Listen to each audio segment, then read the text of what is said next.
Welcome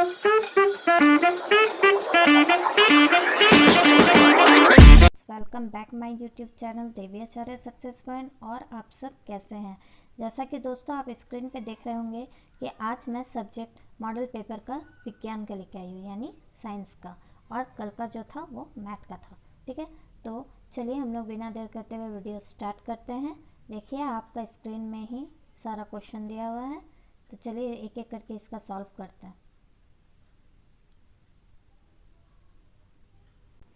पहला question है, दाढ़ी बनाने में किस प्रकार के दर्पण का प्रयोग किया जाता है? ऑप्शन है समतल, उत्तल, अवतल, इसमें से कोई नहीं।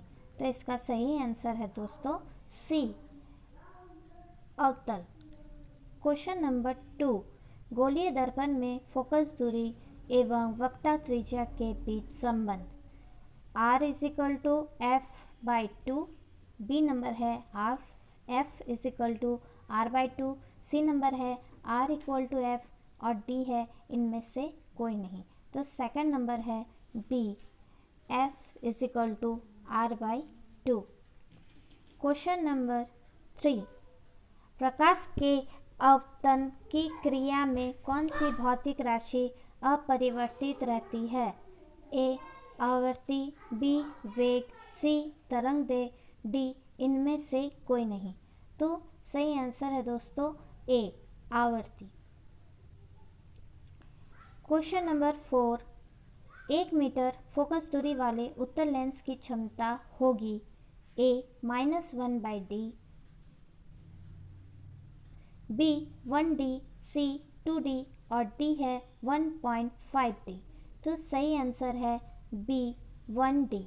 ठीक है, और एक चीज़ ध्यान दीजिएगा दोस्तों, यहाँ पे जैसे उत्तल लेंस है ना, इसीलिए हम लोग का प्लस में आएगा 1d, और जब हम लोग का यहाँ अवतल लेंस होता तो यहाँ पे हम लोग का वो माइनस में आता, यानी -1d।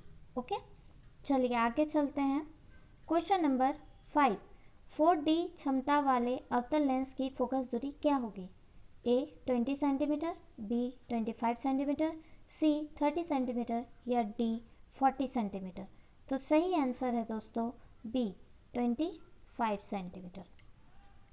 क्वेश्चन नंबर 6, वाहन के अग्रदीपों में किस दर्पण का प्रयोग किया जाता है?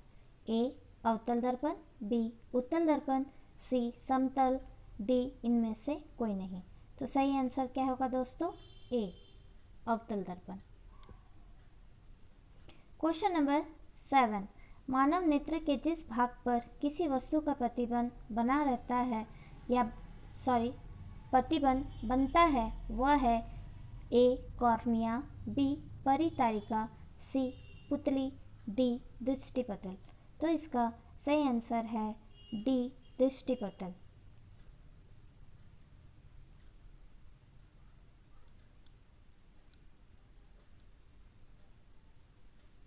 क्वेश्चन नंबर 8, सामान्य नेत्र का दूर बिंदु क्या है?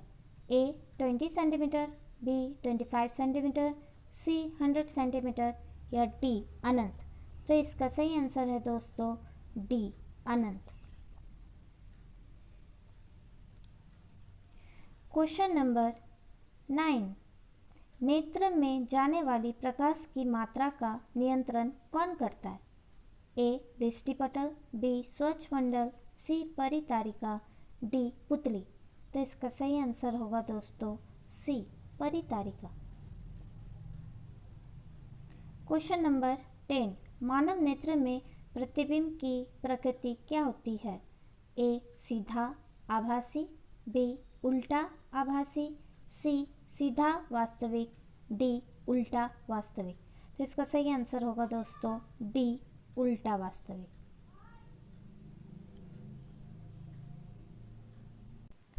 क्वेश्चन नंबर 11, 1 किलोवाट निम्न में से किसकी इकाई है? ए शक्ति, बी ऊर्जा, सी बल, या डी विद्युत धारा। तो इसका सही आंसर है बी ऊर्जा का। क्वेश्चन नंबर 12, कूलम किसका एसआई मात्रक है? ए विद्युत आवेश, बी विद्युत धारा, सी विभवांतर, डी प्रतिरोध। तो इसका सही आंसर है ए विद्युत आवेश। क्वेश्चन नंबर 13 है, विद्युत मोटर एक युक्ति है जो परिवर्तित करती है ए यांत्रिक ऊर्जा को विद्युत ऊर्जा में, बी विद्युत ऊर्जा को यांत्रिक ऊर्जा में, सी रासायनिक ऊर्जा को विद्युत ऊर्जा में, डी विद्युत ऊर्जा को रासायनिक ऊर्जा में। तो इसका सही आंसर है दोस्तों बी विद्युत ऊर्जा को यांत्रिक ऊर्जा में। क्वेश्चन नंबर 14, जल का विद्युत अपघटन किस प्रकार की अभिक्रिया है ए संयोजन अभिक्रिया, बी वियोजन अभिक्रिया, सी विस्थापन अभिक्रिया, डी द्विविस्थापक अभिक्रिया। तो इसका सही आंसर है बी वियोजन अभिक्रिया। Question number 15, CuO plus H2 equal to Cu plus H2O। ठीक है, तो दिए हुए अभिक्रिया में किस पदार्थ का उपचयन हो रहा है CuO, B O2, C Cu और D है H2। तो इसका सही आंसर है D H2 का। क्वेश्चन नंबर 16, दिए गए चित्र में किस प्रकार की अभिक्रिया हो रही है। यहाँ देखिए चित्र दिया हुआ है, परख नली, धागा, स्टैंड है, प्रॉपर सल्फेट का विलयन है और लोहे का किल है। ठीक है, तो यहाँ बता रहा है ए संयोजन अभिक्रिया, बी वियोजन अभिक्रिया, सी विस्थापन अभिक्रिया, डी द्विविस्थापक अभिक्रिया। तो इसका सही आंसर है सी विस्थापन अभिक्रिया। क्वेश्चन नंबर 17, निम्नलिखित में कौन प्राकृतिक सूचक का उदाहरण है ए मिथाइल ऑरेंज, बी फिनाफेथलिन, सी लिटमस पत्र, डी कोई नहीं। तो इसका सही आंसर है सी लिटमस पत्र। क्वेश्चन नंबर 18, किसी विलयन ना का pH मान 10 है, वह निम्नलिखित में से क्या होगा ए अम्ल, बी लवण, सी उदासीन, डी क्षार। तो सही आंसर है डी क्षार होगा। क्वेश्चन नंबर 19, दिया गया चित्र क्या सूचित करता है। देखिए यहाँ पे चित्र दिया हुआ है ना, देखिए ऊपर से ये क्या बोलते हैं लिक्विड गिर रहा है और हाथ यहाँ पे जैसे जल रहा हो। ठीक है, हमें हमेशा हाथ साफ रखना चाहिए, बी हमें प्रयोगशाला में हाथ धोकर जाना चाहिए, सी हमें अम्ल से हाथ धोना चाहिए, डी सांद्र अम्ल तथा क्षार वाले बर्तन का चेतावनी चिन्ह। तो इसका सही आंसर क्या होगा दोस्तों डी सांद्र अम्ल तथा क्षार वाले बर्तन का चेतावनी चिन्ह है कि अगर हम लोग ऐसे अम्ल छूते हैं तो उसमें हम लोग का हाथ क्या हो सकता है, जल सकता है ना। चलिए आगे बढ़ते हैं। क्वेश्चन नंबर 20, इमली में कौन सा अम्ल होता है सिट्रिक अम्ल, बी टाइटरिक अम्ल, सी सिट्रिक अम्ल, डी लैक्टिक अम्ल। तो इसका सही आंसर है दोस्तों बी टाइटरिक अम्ल।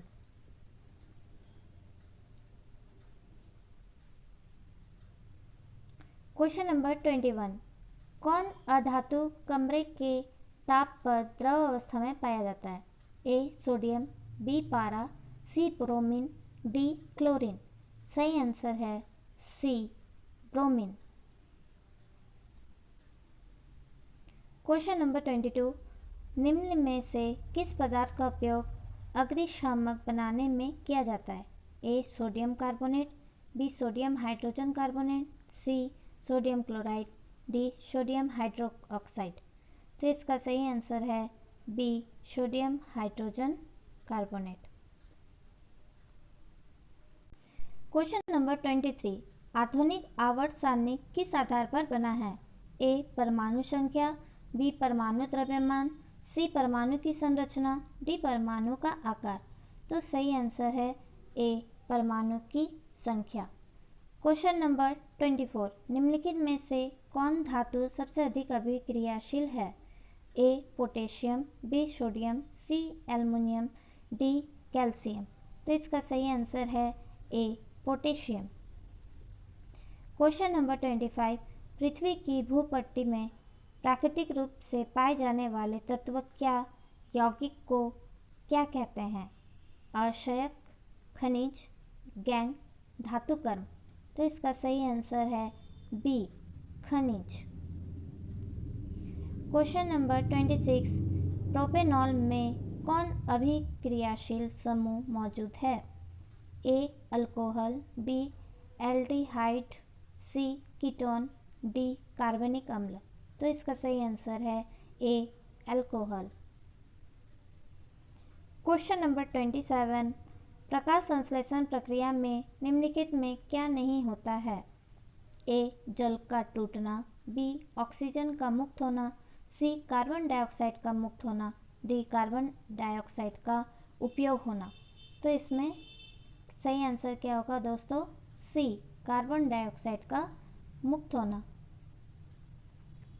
क्वेश्चन नंबर 28, फ्लोएम से खाद्य पदार्थों का परिवहन पौधे में किस दिशा में होता है? ए केवल ऊपर की ओर, बी केवल नीचे की ओर, सी ऊपर और नीचे दोनों की ओर, डी इसमें से कोई नहीं। सही आंसर है सी, ऊपर और नीचे दोनों की ओर। क्वेश्चन नंबर 29, फ्रिक की संरचनात्मक तथा क्रियात्मक इकाई को क्या कहते हैं? कोशिका, वृक्क, यूनॉन या डायलिसिस। तो इसका सही आंसर है दोस्तों बी, वृक्किक। यहाँ वृक्काणु होगा, ठीक है, यहाँ वृक्किक कर दिया है, ये थोड़ा सा गलत है। क्वेश्चन नंबर 30, फल को पकाने के लिए कौन सा हार्मोन उत्तरदायी है? ऑक्सिन, बी जेब्रेलिन, सी एंथिलीन, डी प्रेसाइटोनिक। तो इसका सही आंसर है सी एथिलीन।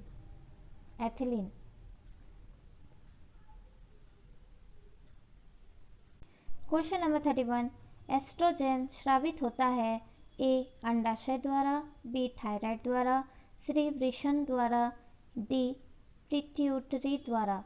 तो इसका सही आंसर है दोस्तों ए अंडाशय द्वारा। क्वेश्चन नंबर 32, नर युग्म और मादा युग्म के संलयन को क्या कहते हैं? ए परागन, बी निषेचन, सी जनन या डी मुकुलन। तो इसका सही आंसर है बी निषेचन। क्वेश्चन नंबर 33, दिए गए चित्र में कौन सा जनन हो रहा है? देखिए यहाँ पे चित्र दिया हुआ है, यहाँ बता रहा है कौन सा जनन हो रहा है। यस, ए मुकुलन, बी विखंडन, सी द्विविखंडन, डी पुनर्जनन। तो इसका सही आंसर है दोस्तों ए मुकुलन। ठीक है, देखिए इसको हम थोड़ा सा छोटा करके दिखा रहे हैं। चलिए क्वेश्चन नंबर 34, पक्षी और चमगादड़ के पंख हैं समजात अंग, बी अवशेषी अंग, सी जीवाश्म, डी असजात अंग। तो इसका सही आंसर है डी असजात अंग। क्वेश्चन नंबर 35, मेंडल अपने प्रयोग के लिए किस पौधे को चुना? ए गेहूँ, बी चना, सी मटर, डी धान। तो सही आंसर है सी मटर को। निम्नलिखित में कौन उत्पादक है? सांप, बी मेंढक, सी घास, डी घास हॉपर। तो इसका सही आंसर है सी घास। क्वेश्चन नंबर 37, किसी आहार श्रृंखला में शाकाहारी का निर्माण होता है? ए प्रथम पोषी स्तर का, बी द्वितीय पोषी स्तर का, सी तृतीय पोषक स्तर का, डी चतुर्थ पोषी स्तर का। तो इसका सही आंसर है दोस्तों ए प्रथम पोषी स्तर का। क्वेश्चन नंबर 38, ओजोन परत के अपक्षय के लिए जिम्मेदार है? ए CO2, बी CFC, सी SO2, डी NO2। तो इसका सही आंसर है बी CFC। क्वेश्चन नंबर 39, निम्न में से कौन जैव मात्रा ऊर्जा स्रोत का उदाहरण नहीं है? ए लकड़ी, बी गोबर गैस, सी नाभिकीय ऊर्जा, डी कोयला। तो इसका सही आंसर है दोस्तों सी नाभिकीय ऊर्जा। क्वेश्चन नंबर 40, पवन ऊर्जा उत्पादक के लिए पवन की चाल न्यूनतम कितनी होनी चाहिए?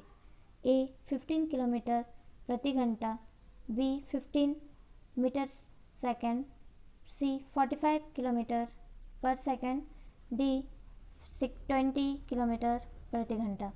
तो क्या होगा इसका दोस्तों? ए 15 किलोमीटर प्रति घंटा।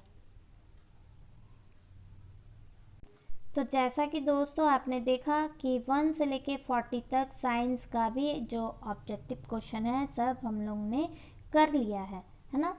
तो आपको तो बिल्कुल दिक्कत होनी नहीं चाहिए।